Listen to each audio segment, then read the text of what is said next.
Good morning, class 9. How are you in this morning?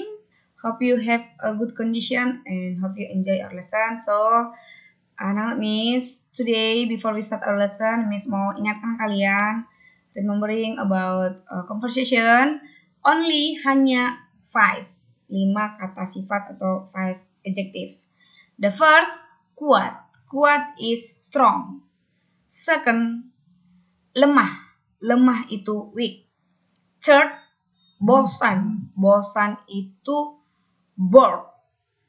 Four, lelah. Lelah itu tired. And five is berani. Berani itu brave. Jadi repeat, ulang-ulang lagi di rumah supaya kalian lebih banyak menguasai kosakata dalam bahasa Inggris. Oke?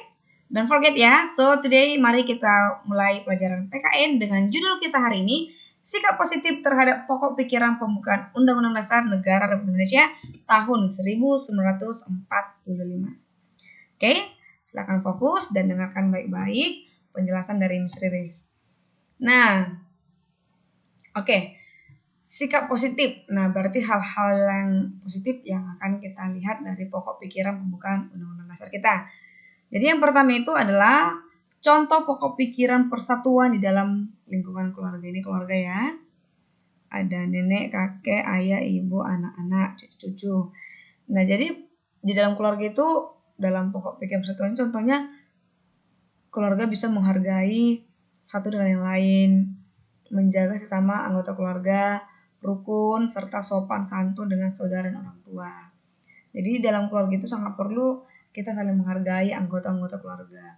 Orang tua menghormati anak, anak juga menghormati orang tua, sesama saudara juga harus saling menghormati dan menjaga persatuan, kekompakan di keluarga. Nah, oke, yang kedua, di sekolah, bagaimana pokok pikiran persatuan itu di sekolah? Jadi harus berteman tanpa membeda-bedakan latar belakang, serta ikut dan berperan aktif dalam kelompok belajar. Kalian sudah melakukan ini kan? Di anak-anak Miss nggak ada kan yang membeda-bedakan teman-temannya. Semua harus sama ya, berteman dengan semua orang. Yang kedua, contoh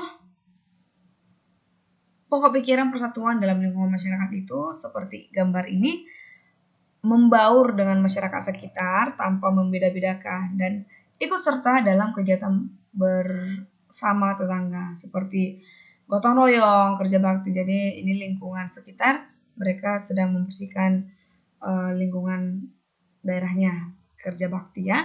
Oke, itu mengenai persatuan tadi di lingkungan masyarakat, sekarang di lingkungan negara. Nah, jadi di lingkungan negara itu persatuan itu bisa kita lakukan dengan cara mendahulukan kepentingan bangsa dan negara di atas kepentingan pribadi atau golongan, serta menghormati orang lain yang berbeda suku, ras, dan agama. Jadi ini adalah suku Papua gitu. Jadi kita sebagai misalnya suku Batak, Nias, Karo harus saling menghormati dan menjaga satu yang lain. Oke?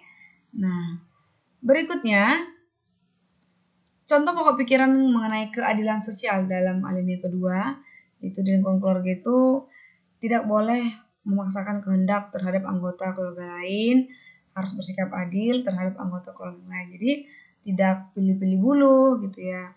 Orang tua tidak boleh memaksakan kehendak sebagai anak, dan anak juga demikian, harus saling menghormati. Nah, jika mau sesuatu, bagusnya bagaimana? Dirembukan, dibicarakan gitu, biar adil. Nah, itu di anggota keluarga. Bagaimana dengan di lingkungan sekolah? Oke, di lingkungan sekolah itu, keadilan sosial itu dengan cara menaati peraturan sekolah, masuk sekolah tepat waktu, dan melakukan kewajiban sekolah. Gitu. Nah, bagaimana dengan di lingkungan masyarakat? Keadilan sosial itu di lingkungan masyarakat boleh kita lakukan dengan cara menjaga pergaulan dan harmoni dengan tetangga. Terus membantu tetangga yang mengalami kesusahan. Jadi keadilan sosial itu kita harus berbaur dan menjaga hubungan yang baik dengan lingkungan sekitar atau khusus dengan tetangga-tetangga kita. Tidak boleh sombong ya, tidak boleh menganggap kita itu lebih wah dibanding tetangga kita. Nah, di lingkungan negara itu keadilan itu dengan cara bayarlah pajak gitu ya, membayar kewajiban terhadap negara tepat waktu seperti pajak dan listrik, dan juga menjaga peralatan umum dan menjaga ketertiban gitu. Nah, berikutnya bagaimana pokok pikiran kedaulatan rakyat dalam lingkungan keluarga?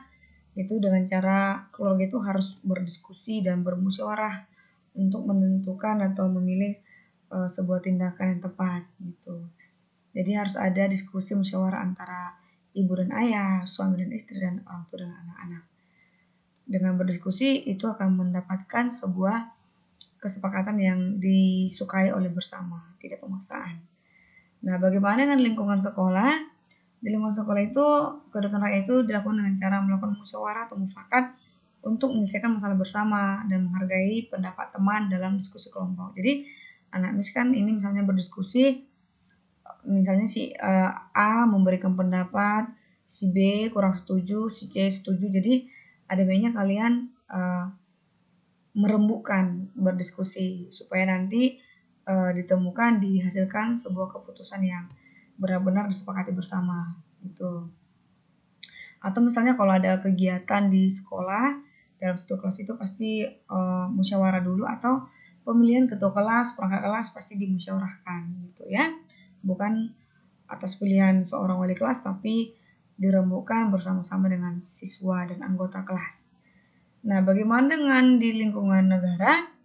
Di lingkungan negara itu atau lingkungan masyarakat itu dengan ikut serta membantu penyelenggaraan pemilihan ketua RT, RW, dan lurah.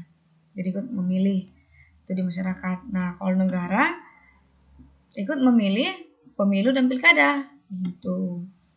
Nah, bagaimana dengan pokok pikiran ketuhanan yang Maha Esa di lingkungan keluarga dengan cara rajin beribadah bersama saudara dan orang tua, menjalankan perintah orang tua, menjalin silaturahmi dengan saudara-saudara. Itu di lingkungan keluarga.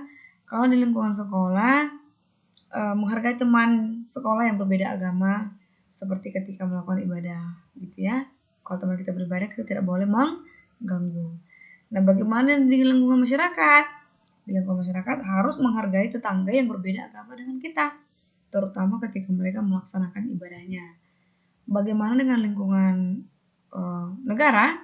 Yaitu bertoleransi terhadap orang lain yang berbeda agama, seperti menghormati orang lain sedang menjalankan ibadah keagamannya, seperti misalnya sedang Idul Fitri, Natal, gitu ya, Waisak, kita harus menghormati mereka gitu. Dan kita sebagai bangsa yang mengakui 6 agama Indonesia, kita harus saling mengasihi, saling menghormati, dan tidak boleh memaksakan bahwasanya agama tertentu yang lebih baik gitu. Nah, oke, jadi sampai di situ materi kita. Thank you for your attention. See you next lesson, and tugasnya jangan lupa dikerjakan dan kerjakan dan kirimkan lewat WhatsApp pribadi Miss Riris. Oke, Miss tunggu. God bless you. Bye bye.